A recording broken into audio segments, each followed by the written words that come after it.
comes and goes, but deep you always know. You must believe. Slow down, believe. Love can happen. Don't walk on. Believe, make it happen. Nothing but the truth. Abandon all the fools. You just believe. Whoa.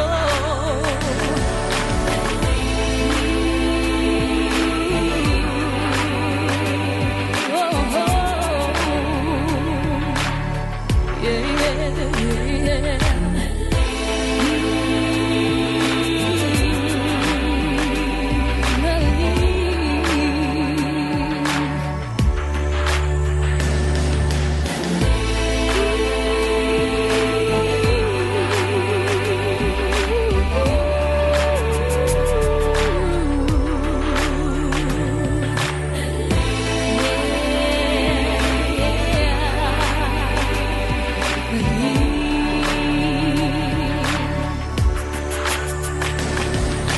Don't look far, believe, stop the sorrow, don't wait long, believe in tomorrow, say you're gonna try, shout up to the sky, say you will believe.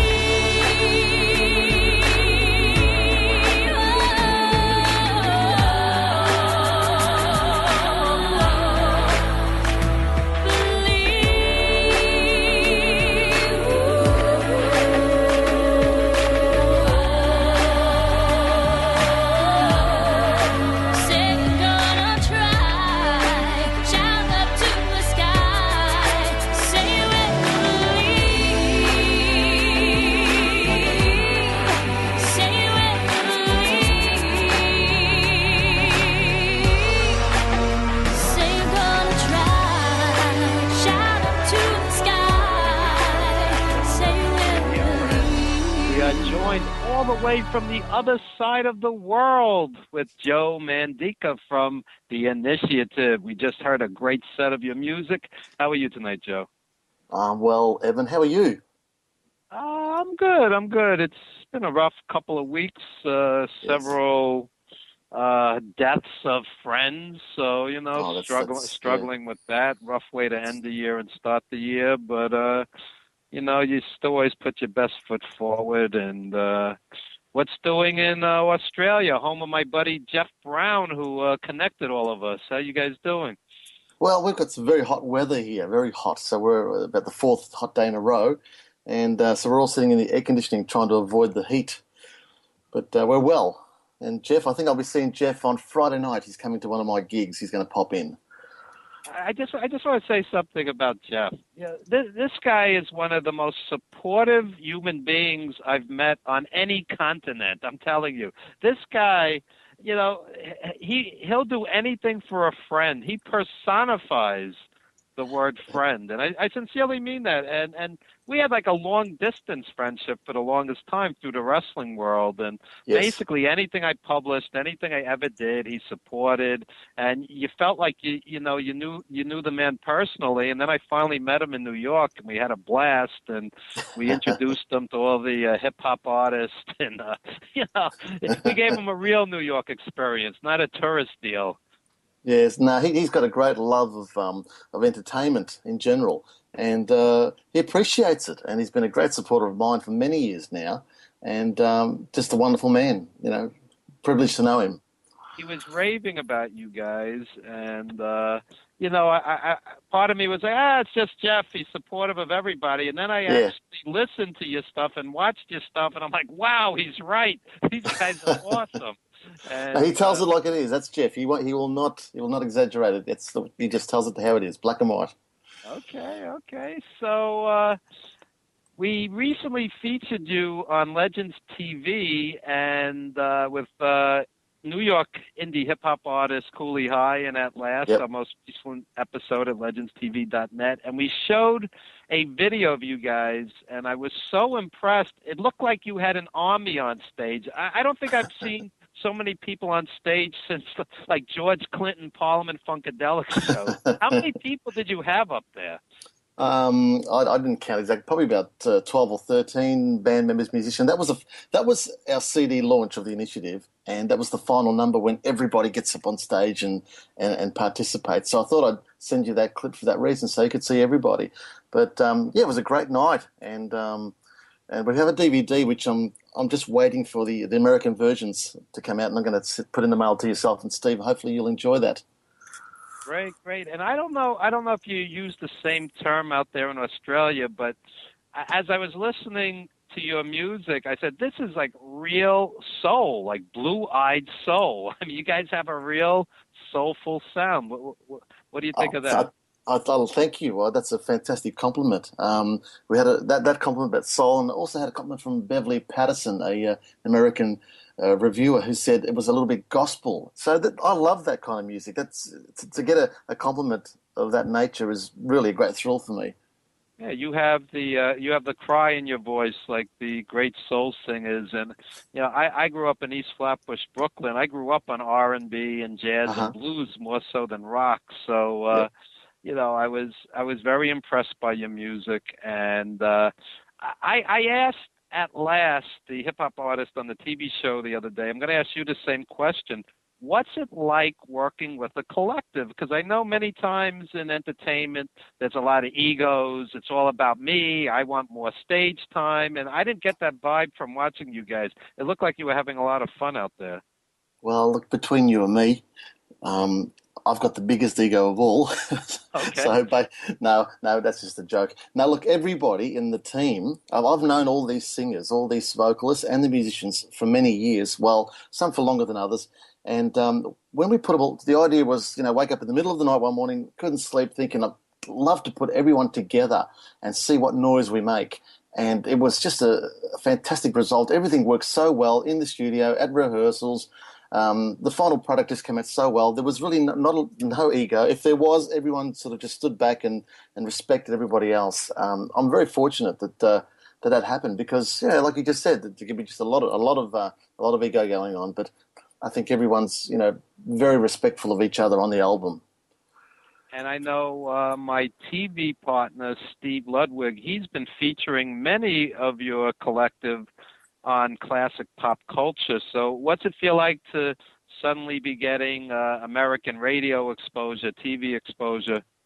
We love it because, in Australia, I mean, the American culture and the British culture, the movies, the music that we hear, it's all, that's what we're listening to all the time. That's what we've always listened to. And of course, a lot of our Australian actors and singers and bands have gone over to the American and become very successful. And you guys seem to love the Aussies as well. So for us to be appreciated by Steve Ludwig and yourself is a great honour. Thank you. And I'm very jaded. Believe me, I've seen live, Stevie Wonder, Al Green, Marvin Gaye, the original Temptations. I mean, I've seen the greatest of the greats live, and when I like somebody, usually they're very good, because, I was booking a club out in New York, 4 nights a week, multiple acts a night. Now I'm doing weekly radio and TV. Yeah. So, over the years, I've done radio since 1990. So over the years, I've been exposed live to thousands upon thousands of artists. And when sometimes I see somebody new and I go, wow, this is something special, which was the reaction I got when I first saw you guys and heard you guys, and I was going to suggest something. How doable it is, I really don't know. But recently, I went to England where I screened my documentary I produced, Teresa Sario Alive Again, at 2 colleges, and we had a great gig at Edge Hill University, and they made a big deal out of these artists are from New York. And, to me, it's like, what's the big deal? I've lived in New York my whole life, but I realized that over there it was kind of a novelty. So I was thinking maybe somehow we could do some kind of cultural exchange where I bring some great New York artists to Australia and bring some great Australian artists to New York. How we would, the logistics, would need a lot to work on, but it seems like a great idea in theory. Well, look, that's magical. I mean, if that could happen, we want that to happen. Basically that's what we're hoping for. We want to build enough momentum over in the United States slowly by planting all those seeds, and maybe an invitation might come forth. And we'd be very excited to do that. I mean, a friend of mine, Peter Rector, co-songwriter on 4 of the tracks on the album, said to me, who's been around in the industry for a long, long time, back to the 60s, and he said to me, Joe, he said, this album you've made, it's got a very American feel to it. And I don't know if you could appreciate from you being over there, but he said to me, it sounds like something that the American market would embrace. And I said, okay. And then fast forward with Steve and everyone, that's what we're getting. We're getting the biggest response from the American market. So hopefully we've hit the mark. Well, what I'll gladly do, meanwhile, of course, is pitch you to various other DJs and people that I know. But it's something to consider and shoot for. As they say, dream big. I mean,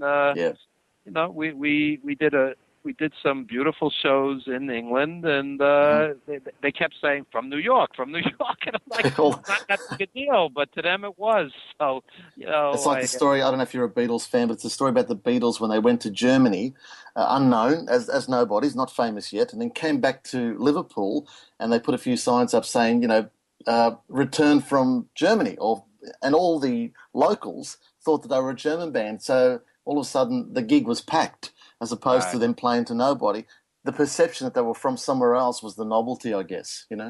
Sure. When you say, believe it or not, I know you're going to laugh, but when you say Australia over here, it sounds very exotic to people. So you're all thinking we have kangaroos hopping down the sidewalk, all that stuff. We know Australia through Outback Jack the wrestler, and what's the guy's name? The action movie series, the guy from Australia. Are you talking about Crocodile Dundee? Yeah, Crocodile Dundee. I mean, this is the kind of ridiculous perception Americans have. So anyway, tell us about some of the artists in your collective. Okay. There's 7 artists in the collective. I'll just run through them quickly. We have Grace Marino, who is one of our main female vocalists. She does 2 tracks on the album. A very big voice, fantastic voice, and she delivers 2 tracks.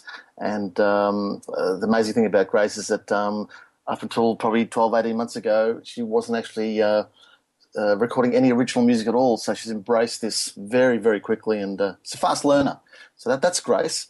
We have Fortunato Isgro, who is a young man. He's approximately 30 years of age. He lives in Brisbane, Australia, and he's very, very, very popular over in the Gold Coast. And he does 3 songs on the album. The Golden Voice, we call him. He's just got a pure, fantastic quality to his voice. I think one of the tracks that you've been featuring, Keep Thinking of You, has been is one of the ones that was described as soulful by Steve Ludwig, I think. So that's Fortunato. We also have Marty Penrose, who does a duet with me, Then the Light Came On, which you've been featuring. He's in Australia one of the top Roy Orbison voices. He just sounds exactly like him. And on this song, we tried to do a travelling Wilburys type tribute. And that's one of the tracks we do together. I was trying to do Johnny Cash. I don't know how well it came across, but that was one of the songs as well. And his daughter, Taylor Penrose, who does 2 songs, Believe, which you've been featuring this morning, and Gives Me Everything, which Beverly Patterson likened to the Supremes, which was another great honour. Also on the album, we have Natalie and Zachary Wilsh. Now, they have a different surname, but Natalie's my daughter, and she sings on the album as well, one of the tracks, nice, young, bubbly sort of sound. So she's there as well. And I think Nino is the other chap on the album, who does what we call our Frank Sinatra / Tony Bennett type crooning on the album. I think I've mentioned everybody. So collectively, fantastic singers. And then the musicians on the album are all very good, close colleagues that play on the album. Mario Adjus on drums, Sam Oliveri, Vince Madafri. I'm going to just name them all if I can. My son, Matthew Mandica, on lead guitar, Paul Kritikos on bass, Andrew Burns on keyboards, and Darryl Roberts on harmonica and keyboards. I think I've mentioned everybody. I hope I have. If I haven't, guys, sorry. But The one guy you did, and he's going to hate you. But don't let that stop you. I'm joking. You had me worried there.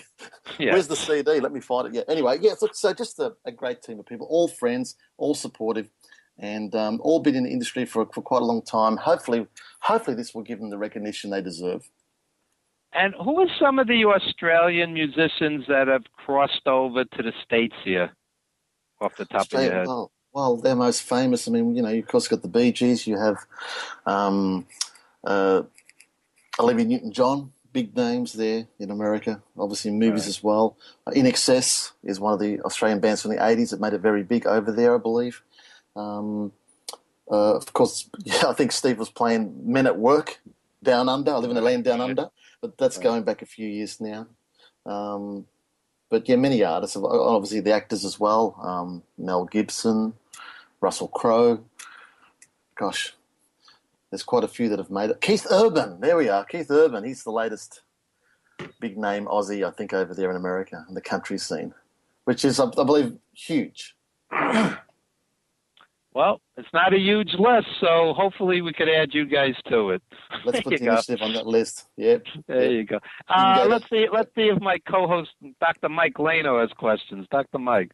Oh, I'm here. We had a personal favorite of mine, and he was just brilliant. Rhys Darby from New Zealand on maybe about a year ago from Flight of the Conchords. And that show, the show is brilliant, but I never knew because, people joke around and sometimes say, oh, is there any feud between the U.S. and Canada or the U.S. and Mexico? And no, it's ridiculous. But is there some sort of subtle feud or do you guys try to outshine New Zealanders, Aussies and New Zealanders? Because they made it sound as if there was like some great civil war and Australian folks and New Zealand folks. Like you couldn't date a New Zealand girl if you were Australian or vice versa. Well, we make fun of the Kiwis. We call them the Kiwis. There's a little bit of that going on, but a lot of New Zealand musicians have come to Australia and settled here, and their careers kicked off from here. Crowded House, Neil Finn from Crowded House, is a Kiwi. And he came over here, and from there, I think he went to #1 in America with "Don't Dream It's Over." But yeah, there's that thing. We crack a lot of jokes about the Kiwis.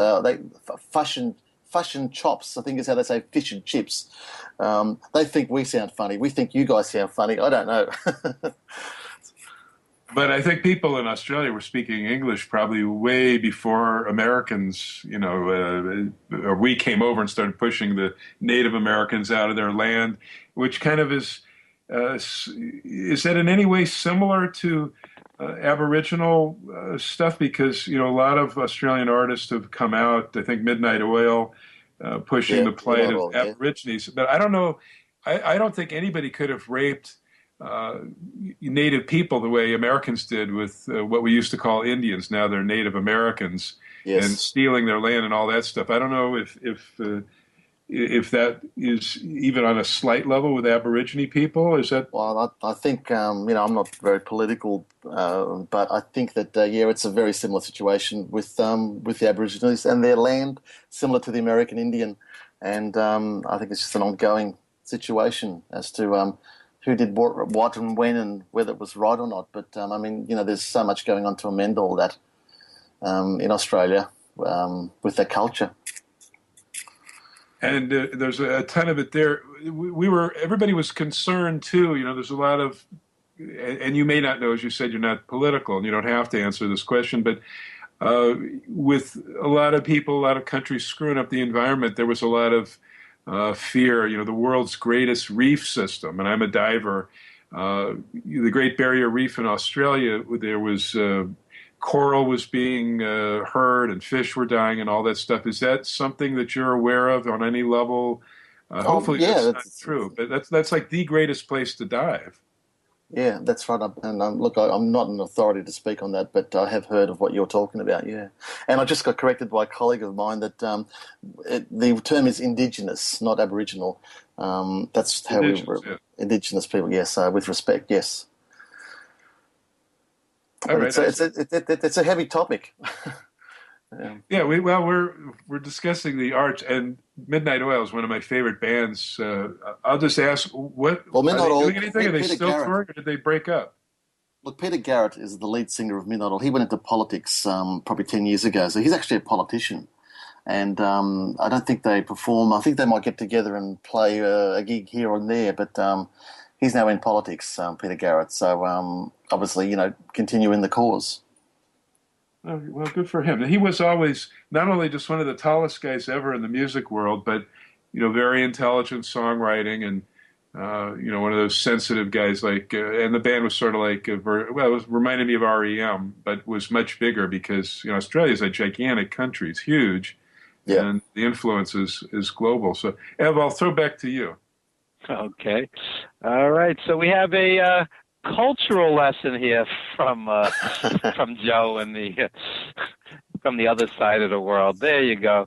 So, Thanks for that. Joe, what do you have coming up? What can you what can you announce to a worldwide audience?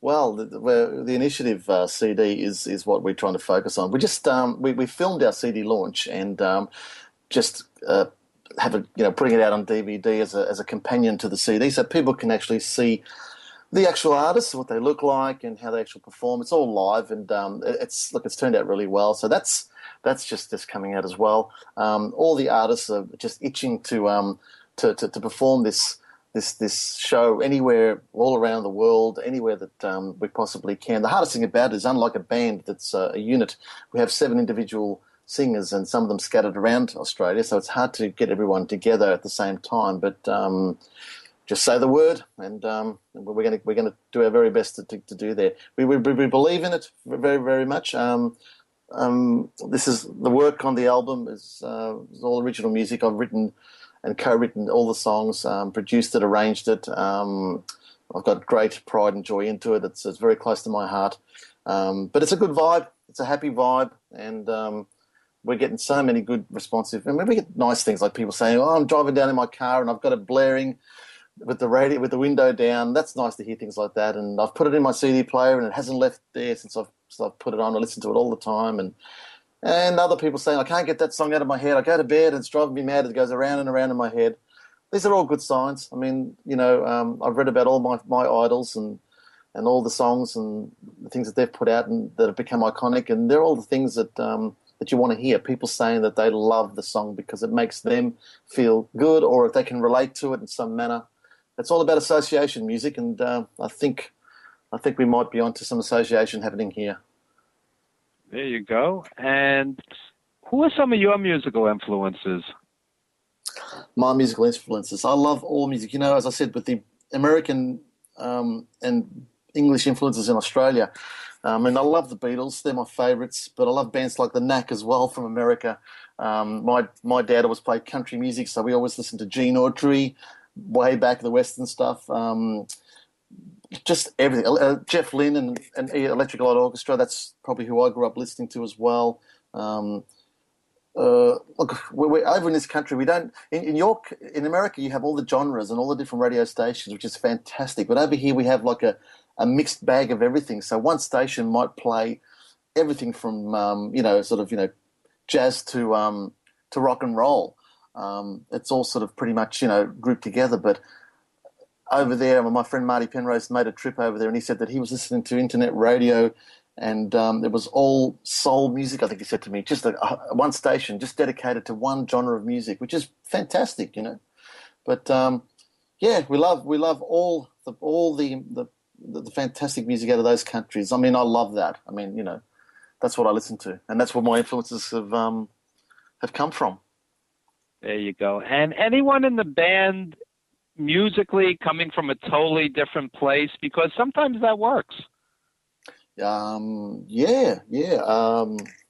me think. Well, Fortunato, which is from Brisbane, he basically is what we call an Italian singer, and he basically was singing just all Italian music for the Italian audiences. He hadn't recorded anything original, and he hadn't really recorded anything in this style. And his voice, someone compared to him, a young Cliff Richard, which is the English singer. Sure. He sounds like he could be fronting, a pop band now. That was something completely different for him. Nino, who actually is not a professional vocalist, he used to just get up and at one of my gigs on a Friday night, he'd get up every Friday and do a couple of songs. And we got him to the studio, and he sounds fantastic on his songs called Anymore and You Like Me. So, yeah, a lot of people come in raw and hadn't done anything like it before, but they just adapted so well that I suppose the songs just worked for them. They just fitted. They're just fantastic, Taylor Guys, Penrose. can I interrupt for 1 second? Cliff Richard sang, obviously he was a famous guy in his own, but then he did that duet or several with Olivia Newton-John for That's right. that infamous roller skating movie, Xanadu. Xanadu. Any thoughts on that? Xanadu, it's got a great soundtrack, put it that way. I didn't think the movie was that great, but the soundtrack was fantastic. I think Jeff Lynne and ELO did all the music. It was great, and actually, well, it's like one of those midnight movies, but it was the very last film appearance for Gene Kelly. That's right. Last time before he died. Yeah. He died soon after. Yes. No, it's fun. I mean, my son, who's 19, said we saw Xanadu on late night telly one night. We watched it, and he said we're trying to make heads and tails, as we say. We couldn't quite work out the movie, but the kids of today are all looking back on that stuff and trying to work it all out. It's good music. The music is what makes it last. There you go. So, Joe, tell the listeners how to get in touch with you, how to pick up your CDs, any social media, whatever you want to plug. The next minute or two are yours. Okay. Well, the initiative is on Facebook. We'd love you to join up our Facebook page. It's the initiative. The initiative JM. So that's Facebook.com, the initiative JM. Join up there, and you can see videos and stuff. We're actually just creating a YouTube channel for the initiative with all the performances and extras like rehearsals and some studio footage. That's coming through YouTube very shortly. We have an email address, which is the initiative@live.com. Sorry, I'll spell that out. It's the initiative Sorry, start again, Joe. The-initiative@live.com. That's another way. Obviously, Steve Ludwig's show and your show, I'm sure if they get in touch with you, you can direct them as well. We're on iTunes and Amazon, so if you want to download the music, you can do that on iTunes and Amazon just by typing in the initiatives at iTunes, or just the initiative in Google will take you to the right spot there. That's where we're at the moment, yeah. There you go. So, Joe, we just want to thank you so much for appearing on not only Legends Radio tonight, but Legends TV, where you could see the archive from last week's show at legendstv.net. And it must have been kind of a culture shock to see yourself on a show with New York hip-hop artists. What did that feel like? It felt very cool. Is that the right word? Is that a cool expression? No, it was fantastic to be amongst the guests that you'd put us in between, to slot us in there, and just to hear those American accents being introduced, all the way from Australia was a real kick. Fantastic. And I love the little kid running around there. Was that his mum doing the hip hop? Yeah, that was his mom. And, that was really cute. I said to her, she should take that part of the show and put that in and of itself as a YouTube clip, wrap a mom with dancing 2-year-old. I think it could go viral. The kid's so adorable. Yeah, he was having a ball. Yeah. And we thank you very much for giving us at that time on air. Appreciate it. Your viewing audience, I'm trusting, enjoyed the clip. Absolutely. Everybody, this is what's beautiful about the quote unquote music community. True artists appreciate other artists. Even though what you're doing and they're doing, it's like apples and oranges. I mean, and you're literally on different sides of the world. The hip-hop artists told me they liked your music, and you're telling me you enjoyed them. So, it's a beautiful thing, and, it's great to connect people. We've had Oliver Shawn on from Goa, And we're having an Italian blues player coming on who barely speaks English in a couple of weeks. And internet TV is really going to bridge cultural gaps, I would think, because you could do things like this where through Skype or through YouTube videos or whatever the case may be, you could do these crazy mashups and somehow make it work. It does. And even what yourself and Steve are doing is so very important to artists like ourselves. We just can't appreciate it enough. The industry's become so big now, the doors are shut so tight that it's just almost impossible to get a hearing. But with programs like yours all around the world, it's all streaming. You can watch it on your phone if you want to. It's all there at your fingertips, and it's greatly appreciated. So please keep up the good work. Thank you. Well, thank you. And speaking of that, one final question. Has ageism, you always hear about racism, sexism, has ageism hurt quality musicians in Australia like it has here in the States? Ageism. Please just explain quickly. Ageism. I haven't heard that. Discrimination because of someone's age. The artists that you saw on my show the other day, they're not kids. And the record industry is looking for 13 to 22-year-olds. And I think it's outrageous. I think it's absolutely outrageous. But no, I don't. Absolutely right. Same in Australia? Yeah, absolutely. We have the same issue, but we're finding that a lot of people 35 plus age group are starving for good new music. They still want to go out. They've still got money to spend. And I do gigs on the weekend. We have those people come out and say, where do we go? Where do we fit in? How can we fit into a 13 to 20-year-old market? Our kids are all going out having a good time. We want to have a good time too.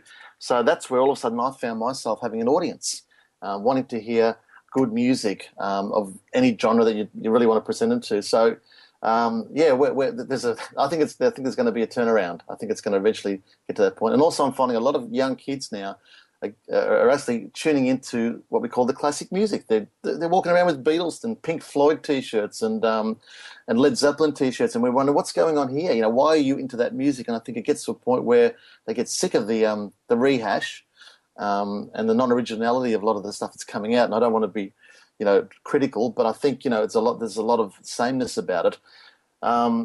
It's just fresh to have some good stuff coming out.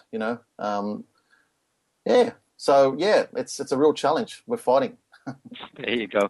Well, keep up the good fight. You're certainly making great music, and we're glad to have you on Legends Radio and Legends TV, and hopefully we could pull off that cultural exchange. I get these light bulbs.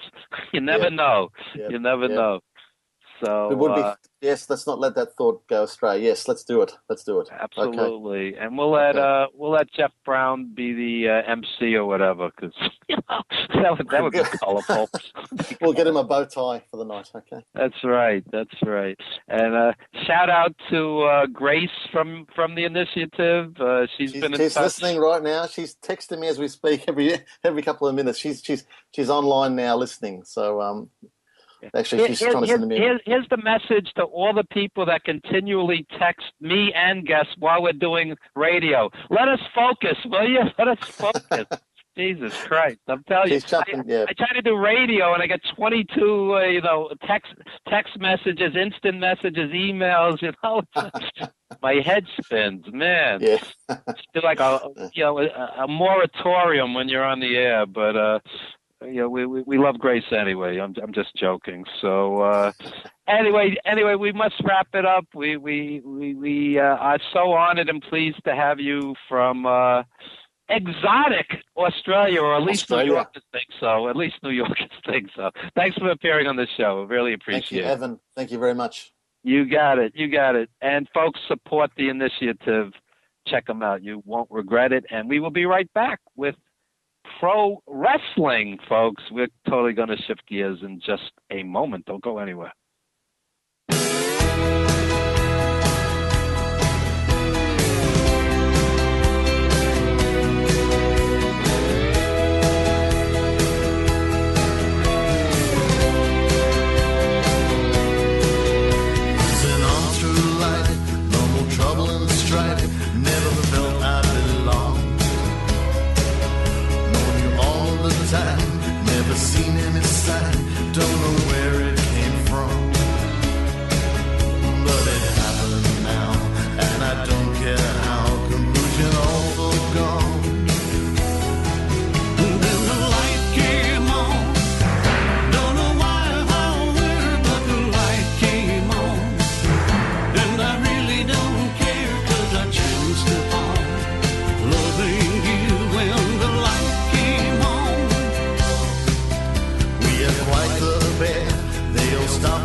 don't care, 'cause our chance